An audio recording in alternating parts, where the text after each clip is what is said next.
Foliote, pleurote ou encore crinière de lion, Jonathan Giacoya est producteur depuis bientôt 3 ans de champignons linicoles, autrement dit, ils se nourrissent de bois.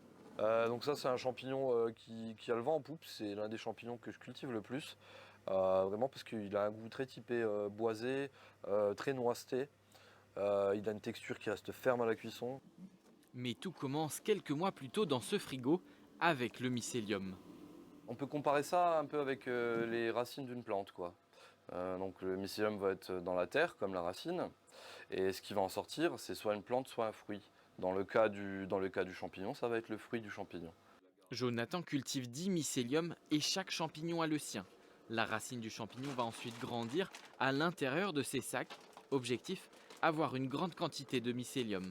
On le met dans ces grains-là, il a l'humidité, il a la chaleur qu'il lui faut, il a son milieu nutritif, et du coup il va coloniser le grain. Avant une étape clé, la fabrication d'un substrat, un support de culture comme dans la nature. Ici on a les ingrédients de notre substrat. On va avoir du son de blé, ici. Ici on va avoir notre sciure de bois, donc très important, pas de résineux, vraiment du bois dur.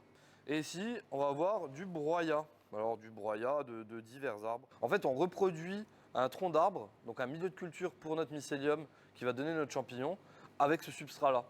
Le tout est ensuite placé dans un incubateur entre 1 semaine et 6 mois pour laisser le mycélium devenir champignon. Jusqu'à la récolte, la culture reste délicate.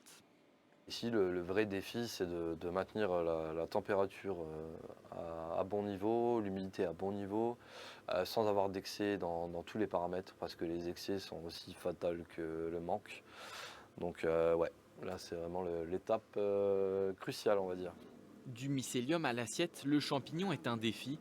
Et pour Jonathan, l'origine locale reste centrale. Moi je pense que c'est important de valoriser le terroir. Donc c'est important de représenter l'endroit d'où on vient et de le faire rayonner, quoi.